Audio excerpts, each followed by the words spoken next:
খুলে বলেন তো দেখি, আমাদেরকে সম্মান দিলেন তিনি কে? আমাদেরকে মর্যাদা দিয়েছেন তিনি কে? আল্লাহ বলেন, আমি প্রত্যেকটা জিনিসকে সৃষ্টি করেছি আর তোমাকে আমি আল্লাহ নিজে হাতে ডিজাইন করে বানিয়েছি। ও যুবক, তোমাকে আমি কথাগুলো বলার জন্য এসেছি। বৃদ্ধ বাবা যে আপনাকে এই কথাগুলো বলতে চাচ্ছি, আমার তো মনে পড়ে যায়, আল্লাহ যদি রহমানের পরিচয় না দিতেন, শুধু বিড়িখোরকে আল্লাহ মারতেন তা না, সুদখোর, ঘুষখোর, এদেশে যারা কলমের খোসা দিয়ে যারা অবৈধ পাচার করে তাদেরকেও আল্লাহ ধ্বংস করে দিতেন।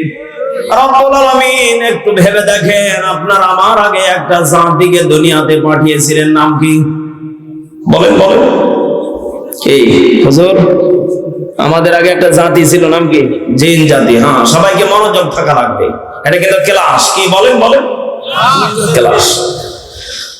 রব্বুল আলামিন এবার ডেকে বলছেন, ওমা খালাকাতুল জিন্না ওয়াল ইনসা ইল্লা লিয়াবুদুন।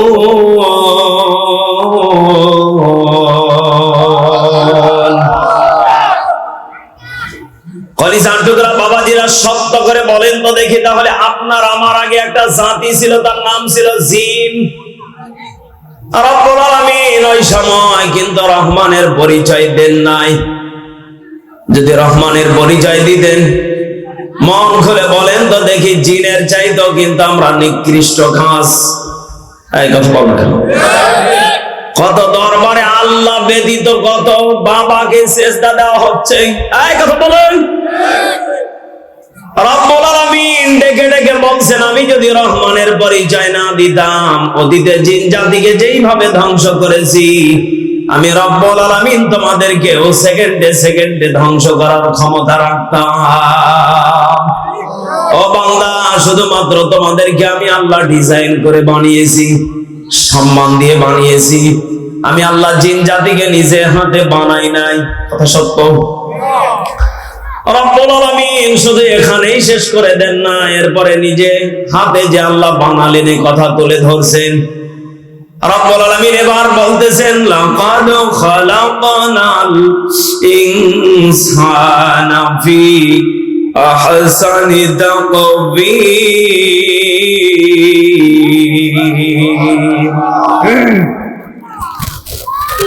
মহান রব্বুল আলামিন ডেকে বলছেন, হে আমার বান্দা বান্দিরা, ইনসানদেরকে রব্বুল আলামিন ডেকে বলছেন, আমি আল্লাহ আহসানি তাকবীর, তোমাদেরকে আমি আল্লাহ উত্তম আকৃতি দিয়ে, উত্তম সৌন্দর্য দিয়ে, উত্তম ডিজাইন করে আমি আল্লাহ বানিয়েছি। সুবহানাল্লাহ বলবেন। বলেন তো দেখি, রাত্রি বেলা জিন কিন্তু মাঝে মাঝে ব্যাঙের রূপ ধারণ করতে পারে। কি পারে? ব্যাঙ কিন্তু মাঝে মাঝে দেখবেন বিড়াল হয়ে যায়। কথা বলবেন। জিন কিন্তু মাঝে মাঝে দেখবেন ও সাদা সাপ হয়ে যায়। কি? আচ্ছা বলেন তো দেখি, এদেরকে বাংলা ভাষায় আমরা কি বলি? জানোয়ার। কি বলেন বলেন? আপনারা উত্তর দেন, আমরা কি বলি?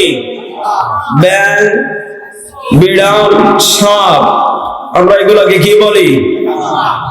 আল্লাহ বলে, বান্দা, আমি যদি তোমাদের ক্ষেত্রে যদি আহসান শব্দটা ব্যবহার না করতাম, তাহলে তোমাদেরকে আমি আল্লাহ জানোয়ার বানিয়ে দিতাম। নাউজুবিল্লাহ বলেন। আল্লাহ কিন্তু জিনদের ক্ষেত্রে আহসান শব্দটা ব্যবহার করেন নাই, কেবলমাত্র শুধুমাত্র ইনসানদের ক্ষেত্রে আহসান শব্দটা ব্যবহার করেছেন তিনি কে? আর জোরে বলেন কে? মহান রব্বুল আলামিন আমাদেরকে আবারও ডেকে বলছেন, আমি রব্বুল আলামিন তোমাদেরকে আহসান শব্দটা ব্যবহার করে সম্মান আর মর্যাদার পাত্র বানিয়েছি রে বান্দা।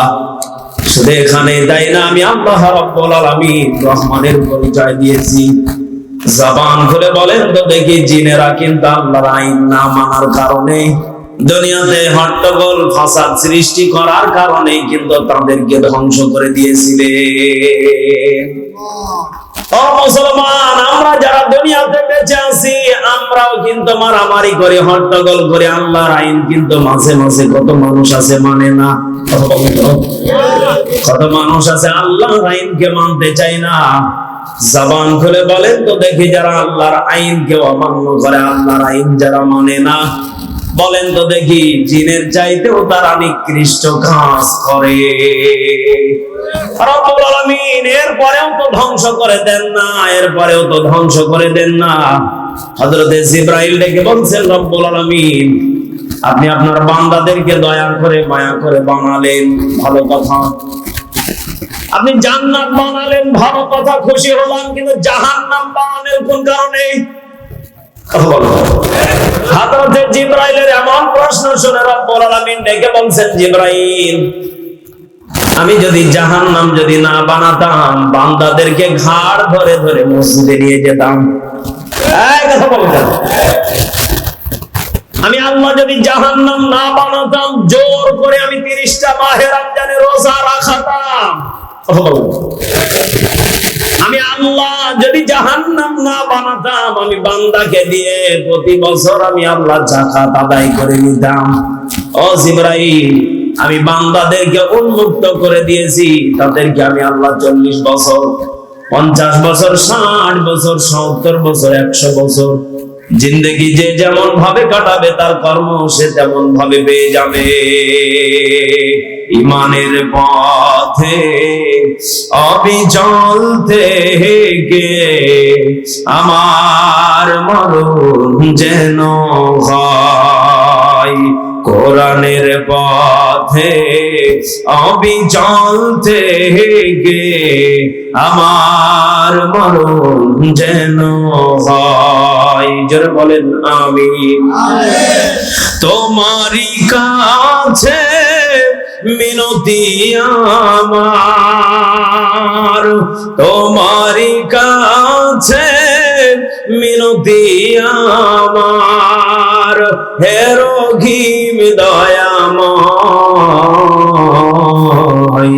ইমানের পথে অবিচল থেকে আমার মরণ যেন হয়, কোরআনের পথে অবিচল থেকে আমার মরণ যেন হয়। জোরে বলেন আমিন।